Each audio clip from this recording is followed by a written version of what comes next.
masjid tempat semua manusia berkata kepada Allah, Allahu Akbar. Masalah hidup yang dihadapi, masalah di kantor, masalah organisasi, masalah pemerintahan, masalah rumah tangga, diserahkan kepada Dia yang Maha Besar. Allahu Akbar. Manusia sekarang banyak menyerahkan masalahnya ke narkoba, menyerahkan masalahnya ke diskotik, menyerahkan masalahnya ke pil obat tidur. Akhirnya dunia banyak masalah dia selesaikan dengan ganja, dia selesaikan dengan khamar. Pas mabuk masalahnya hilang, begitu sadar masalah datang lagi. Akhirnya dimakan pil anjing gila, baru agak tenang. Apa jadinya dunia ini kalau diserahkan kepada perbuatan maksiat dan dosa? Tidak ada jalan lain. Apa kata Allah dalam Al-Quran? Ya ayyuhalladzina amanu, hai orang yang percaya bahwa dia menyembah Allah, hai orang yang percaya bahwa dia akan mati menghadap Allah, ista'inu, minta tolonglah kepada Allah, bisabri, dengan sabar, wassalah, dan sholat. Tak ada jalan lain, tidak ada jalan lain kecuali sholat, sholat, sholat.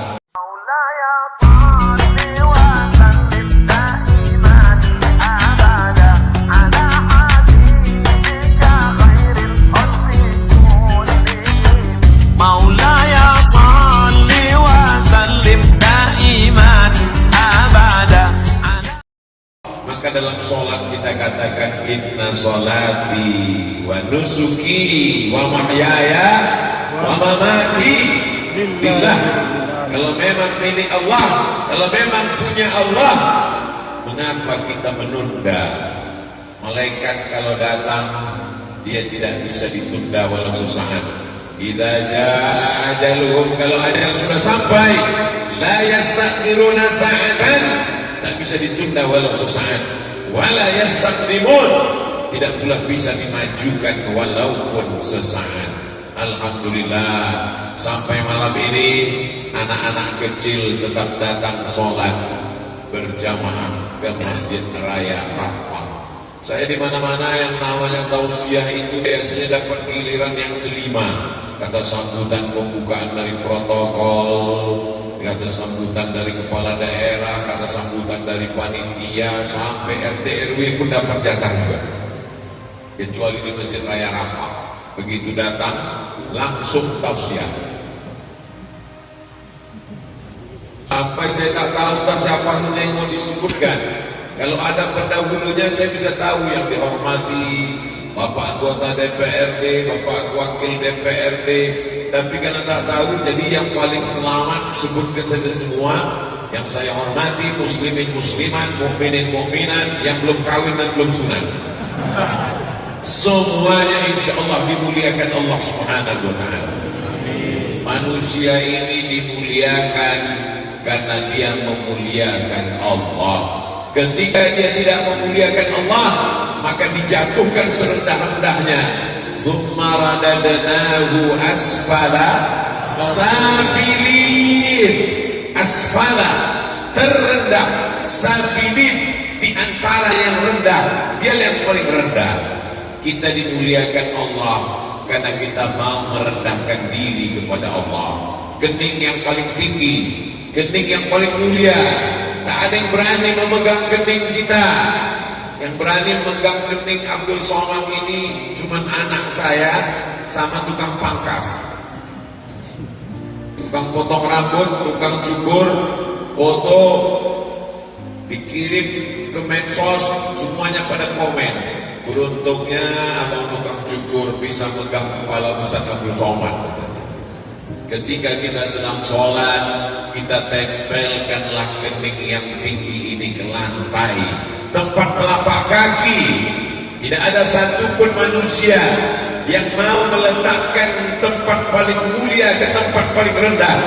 Tapi karena sudah menjadi rukun sholat. Rukun sholat adalah sujud. Rukun sujud adalah menempelkan kening ke lantai.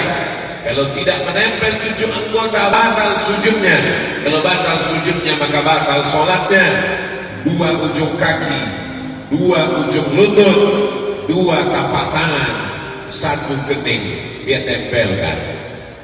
Tidak mentang-mentang pejabat tinggi kehormatan kemuliaannya, orang kaya banyak hartanya, masuk dia ke masjid raya Rampang, imam makmum semua bersujud, dia dengan angkuh sombongnya tak mau, dia tempelkan keningnya ke lantai. Allahu Akbar, ditempelkan keningnya ke tiang, batal sholatnya. Kecuali memang dia sakit pinggang, kecuali memang ada darurat tingkat tinggi yang tak terelakkan. Selama dia sehat walafiat, dia sedang merendahkan dirinya kepada Allah Subhanahu wa taala. Wa annal masajida lillah, masjid ini milik Allah. Fala tad'u ma'allahi ilahan ahada, maka jangan kau panggil yang lain, jangan kau minta kepada yang lain. Iyyaka na'budu wa iyyaka nasta'in, kepada Engkau kami meminta, kepada Engkau juga kami beribadah, kepada Engkau kami meminta tolong. Idza sa'alta fas'alillah, kalau minta tolong kepada Allah. Idza sta'anta fasta'in billah, kalau memohonlah kepada Allah. Maka menempelkan kening ke lantai. Allahu Akbar. Saya malam ini nervous, terkejut, kaget, datang bertemu, sampai tadi saya lihat tidak ada orang. Loh, kemana ini manusia sunyi sekali? Rupanya masuk dari belakang. Di depan penuh ramai. Saya beserta rombongan, Ustaz Ibu Nyamin, Ustaz Hasbi, ada juga bersama kami kakak kelas senior kami di Al-Azhar, ketua kami di Ikatan Cendekiawan Alumni Timur Tengah, ketua Persatuan Al-Azhar Al-Mukarram Dr. Andi, Masya Allah, Andi Adrus beserta rombongan. Ketika kita sudah sampai ke masjid, kita angkat satu menjadi imam, maka siapapun yang di belakang mengangkat tangan mengikut imam di depan. Sekarang banyak makmum ini mendahului, menyalip, memotong jalan imam. Imam baru dia sudah bangkit duluan. Allah, dia dulu tegak duluan. Ketika ditanya, kenapa kamu cepat sekali? Saya ini pembalap, Ustaz. Sampai imam pun dia potong juga di tengah jalan. Ju'ilal imamu liyutamma bih, imam itu diangkat untuk diikuti, bukan untuk dipotong, didahului, bukan pula untuk dilawan.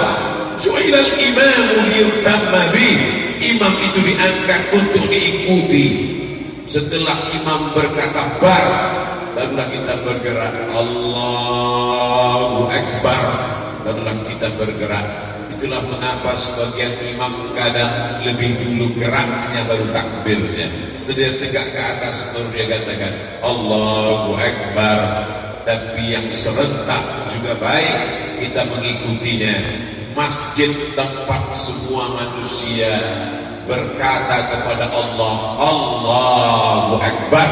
Masalah hidup yang dihadapi, masalah di kantor, masalah organisasi, masalah pemerintahan, masalah rumah tangga, diserahkan kepada Dia yang Maha Besar. Allahu Akbar. Manusia sekarang banyak menyerahkan masalahnya ke narkoba, menyerahkan masalahnya ke diskotik, menyerahkan masalahnya ke pil obat tidur. Akhirnya dunia banyak masalah, dia selesaikan dengan ganja, dia selesaikan dengan khamar. Pas mabuk masalahnya hilang, begitu sadar masalah datang lagi. Akhirnya dimakan pil anjing gila, baru agak tenang. Apa jadinya dunia ini kalau diserahkan kepada perbuatan maksiat dan dosa? Tidak ada jalan lain. Apa kata Allah dalam Al-Quran? Ya ayyuhalladzina amanu, hai orang yang percaya bahwa dia menyembah Allah, hai orang yang percaya bahwa dia akan mati menghadap Allah, ista'inu, minta tolonglah kepada Allah, bisabri, dengan sabar, wassalah, dan sholat. Tak ada jalan lain, tidak ada jalan lain kecuali sholat, sholat, sholat. Makanya Nabi SAW ketika beliau menjelang akan meninggalkan kita, meninggal dunia. Apa kata beliau? As-salat, as-salat, salat, salat. Dan Abu Bakar ketika naik diangkat menjadi khalifah, pesannya yang pertama, qumu ila salatikum, laksanakanlah salat, yarhamkumullah, maka Allah akan mencurahkan rahmat kasih sayangnya kepada kamu. Inna awwala ma yuhasabu bihil abdu yaumal qiyamah, yang pertama kali nanti dihisab, yang pertama kali dihitung dari amal manusia ini adalah salatnya. Idza salahat salahal amalu kullu. Kalau salatnya baik, yang lain ikut menjadi baik. Wa idza fasadat, kalau salatnya rusak, fasadal amalu kullu, maka yang lain ikut menjadi rusak. Makanya di samping mihrab tempat sujud Nabi di Taman Raudhah Masjid Nabawi, panjang umur sehat badan, mudah-mudahan kita berangkat umroh bulan Februari bersama program Ustadz Abdul Somad, umroh akbar bersama Ustadz Abdul Somad Februari 2023 insyaallah, amin. Ongkos tanggung masing-masing. Di samping mihrab tempat sujud Nabi di Taman Raudhah ada tulisan as-salatu imaduddin, sebelah kiri tiang. As-salatu imaduddin, salat adalah tiangnya agama. Masjid raya yang cantik indah ini, Masya Allah, melihat lampunya mengingatkan kita pada Masjid Nabawi. Allahumma sholli ala Sayyidina Muhammad wa ala ali Sayyidina Muhammad. Kubahnya besar sekali. Biasanya masjid kalau kubahnya besar itu suara bergema, tidak jelas ke telinga jamaah. Malam ini suara Abdul Somad jelas? Jelas. Masya Allah, tabarakallah. Ini sound systemnya bagus, luar biasa. Masjid yang cantik dan indah, kubah tidak akan bisa tegak kalau tidak ada tiang-tiang yang kokoh, yang kuat. Maka tiang dari segala amal kita, sedekah kita, umrah kita, haji kita, wakaf kita, infak kita, puasa sunat Senin Kamis, zikir yang banyak, khatam Quran berkali-kali, tumbang kalau tidak ada sholat sebagai tiangnya. Itulah mengapa yang pertama kali amal kita nanti akan dihitung. Amal yang pertama dihitung adalah sholat. Dan ibadah kita yang pertama, muru auladakum bis salat, suruh anak kamu salat, wa hum abna'u sab'a sinin, ketika berumur 7 tahun. Wadribuhum fil ashrah, kalau dia tak mau salat umur 7, maka boleh dipukul pada umur 10 tahun. Tapi pukulnya tidak boleh lembab berbekas, tidak boleh pada alat vital, tidak boleh sampai dia trauma ketakutan. Hanya sekedar memberikan efek jerah pengajaran saja. Dan orang tua tidak bisa main suruh saja. Pergi sholat, pergi ke masjid, pergi sholat. Anaknya bertanya, bapak nggak ke masjid? Bapak sudah dewasa. Anak-anak ini mengikut bagaimana orang tuanya. Kenapa malam ini banyak anak-anak memandang saya ke kanan? Anak-anak memandang ke depan? Anak-anak memandang ke kiri? Ada anak-anak. Karena orang tuanya ikut. Orang tua membawa anak ke masjid dari kecil, tertatih-tatih sampai besar. Nanti di hari tuanya dia pula yang akan membawa orang tuanya sholat ke masjid. Di hari tua kita mungkin kita tak bisa lagi berjalan, mereka akan mendorong kita di atas kursi, karena mereka ingat dulu ketika kakiku tidak bisa berjalan, dia yang menggendongku, maka saat ini aku pula yang akan membawanya. Bakti anak kepada orang tua tergantung kita membiasakannya ke masjid. Allah bisa karena biasa. Dia ketemu dengan orang promotor band, semua tur musik keliling dari mulai ujung Sumatera sampai ke timur Indonesia, itu yang bawa band-band itu saya, Pak Ustadz, kata promotor musik.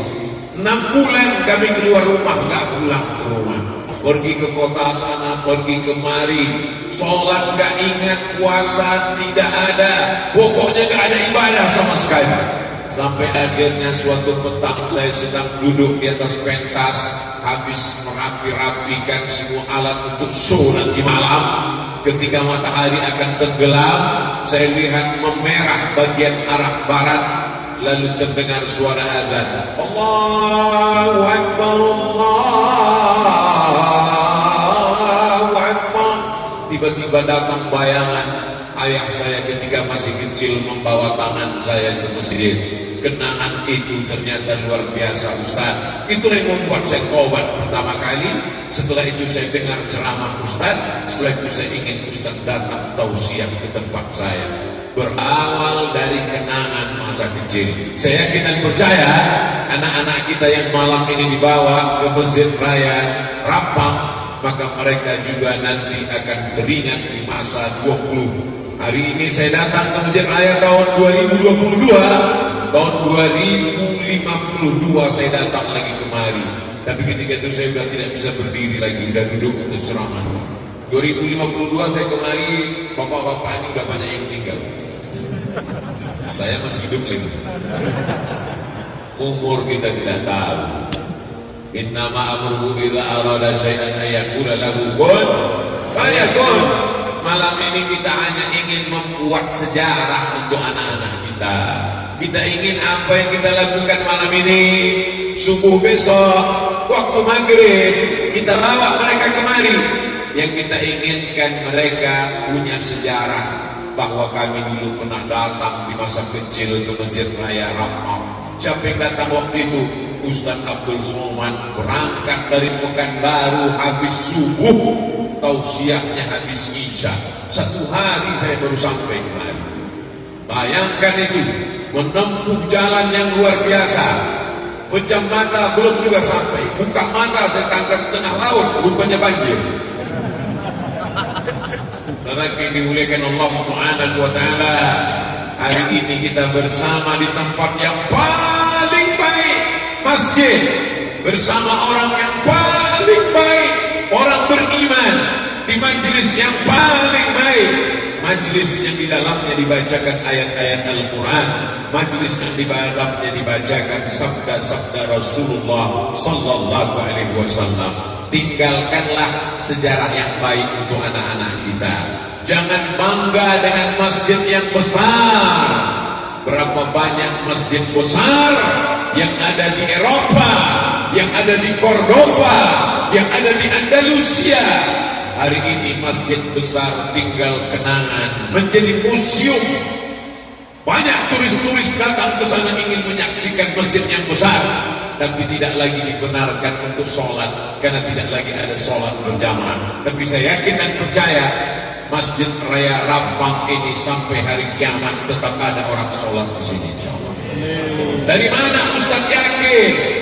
Karena yang akan menjadi ketua masjidnya, yang akan menjadi imamnya, yang akan menjadi muazzinnya, yang menjadi khatibnya hadir malam ini. Inilah anak-anak kecil yang datang pada malam hari. Jangan larang anak kecil ke masjid, karena di beberapa masjid anak kecil sudah dilarang. Saya dikirim video anak kecil ditendang dari masjid. Jangan ke masjid. Kalian ini buat naik darah tinggi saya saja. Kalau di masjid masih ada anak kecil, insya Allah 30 tahun akan datang masih ada orang sholat berjamaah. Tapi kalau di masjid itu pasukannya tinggal pasukan 70 ke atas, mohon maaf jangan tersinggung. Kunci mendengar ceramah Abdul Somad satu saja, jangan tersinggung. Beberapa jamaah tersinggung pulang meninggal.